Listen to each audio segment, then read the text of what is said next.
They're not coming anymore. The plane was empty. That's how Shauna Massenil, a British tourist flying from London to Chicago, described her experience aboard what should have been a bustling international flight. Instead, it was eerily vacant. There was nobody in my row. "I've never seen a plane like that before," she said. "This wasn't an isolated incident. It's a symptom of a growing problem, a steep, sustained drop in international tourism to the United States. In 2025, the US isn't just facing a slowdown in tourist arrivals. It's undergoing a systemic global retreat of travellers, affecting business, education, diplomacy, and the nation's reputation." This article breaks down what's happening, why it's happening, and why it matters more than most Americans realise. You're about to discover verified data showing the sharp decline in international travel to the US. The real-world stories and headlines behind the trend. Key geopolitical policy and cultural reasons driving the shift. The economic consequences for US cities and states, and what can be done to reverse the collapse, and why it must happen now. According to the US Travel Association and the National Travel and Tourism Office, international inbound travel to the US was down 8.3% in the first quarter of 2025 compared to the same period in 2024.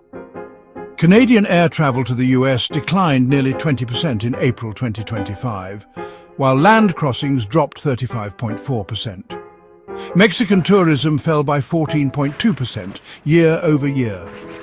Bookings from France, Germany and the UK, once top contributors, are down double digits.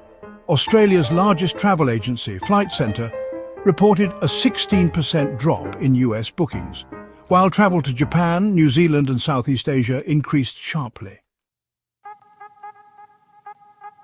According to Forbes and Global News Canada, there's a growing social media movement in Canada urging people to skip the States and instead travel within Canada or abroad. One Toronto-based forum with over 500,000 users even pinned a post titled, "Why I Won't Cross the US Border This Year." Reasons cited include harsh and unpredictable treatment at border crossings, rising costs from tariffs and fees, and political instability and safety concerns. Across Europe, Asia and Oceania, travellers and foreign governments are reporting problematic experiences at US ports of entry. The German Foreign Ministry issued a statement warning that, quote, "a valid visa does not guarantee entry." This came after several German nationals, including university students and professionals, were detained for hours and denied entry. NHK, Japan's public broadcaster, ran multiple stories about Japanese tourists and engineers being subjected to long interrogations, phone searches and detentions. One case involved a Tokyo software engineer held for 6 hours before being sent back, despite having a valid work visa. News.com.au reported that an Australian woman and her mother were pulled aside in Los Angeles, interrogated separately and detained for 4 to 5 hours. She was later sent to a federal detention centre. Her only offence? Visiting family. These incidents aren't rare. They're being widely shared online, fueling distrust and encouraging potential travellers to go elsewhere. Under CBP, that's Customs and Border Protection, rules, travellers can be asked to unlock phones, laptops and digital devices for searches, even without suspicion or a warrant. This policy has led to news reports and viral posts of tourists being forced to give up passwords, lawsuits from ACLU and privacy advocates, and, honestly, chilling effects on tech workers, students and journalists. Even US citizens have been impacted, so for international travellers the fear is amplified. Before we dive deeper, if you're into this kind of breakdown, give the video a like, subscribe for more, and let me know your opinion in the comments below. Thanks for watching. Now, on with the video.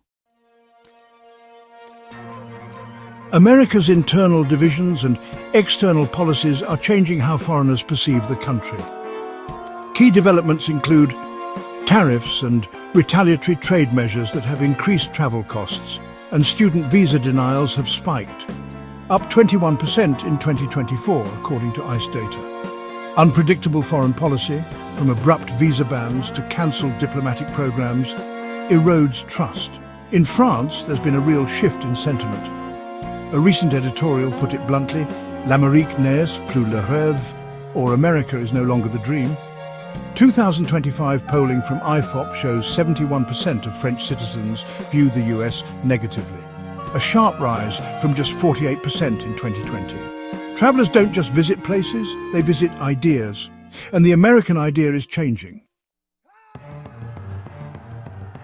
So, let's look back for a moment.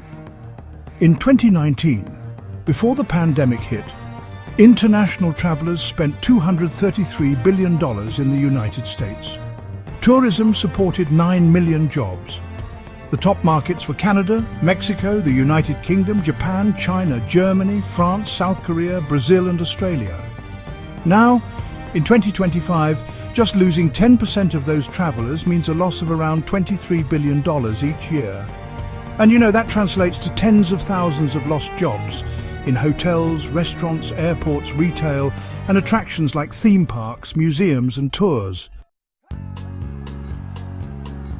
In 2023, New York City welcomed 56 million domestic and international tourists.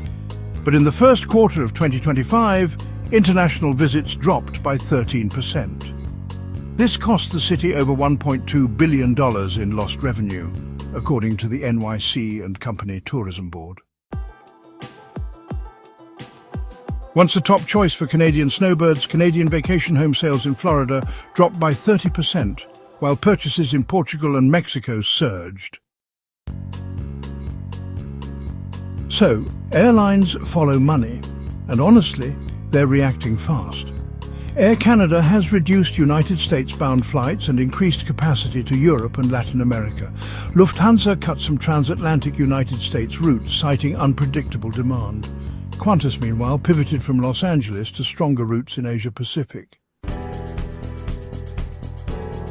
Yes, but not with flashy commercials or See America billboards. What's really needed is clear, transparent, consistent immigration protocols. We need to end arbitrary detentions and searches. Human-centric customs training is essential. Treat visitors as guests, not threats. Respect cultural norms and digital privacy. And of course, rebuild trust with allied nations. Engage with foreign consulates to resolve visa concerns. Don't just sell landmarks. Sell trust, safety and inclusion. Tourism is honestly one of the most human forms of diplomacy. When visitors stop coming, it's not just revenue that disappears, it's respect, curiosity and global connection. America's travel decline isn't just a temporary dip, it's a warning, a sign that the American brand no longer guarantees admiration. If America wants to remain the world's top destination, it needs more than monuments. It needs humility, clarity and empathy. The next time someone skips a trip to the United States, the question won't just be why, it will be what happened to the country we used to dream about. So, is this a temporary trend or the start of a deeper cultural shift? Has America lost its welcoming glow? Drop your thoughts below, share your experience, and if you found this article important, share it. Because understanding where we're headed as a nation starts with realizing who's stopped showing up and why. Thanks for watching.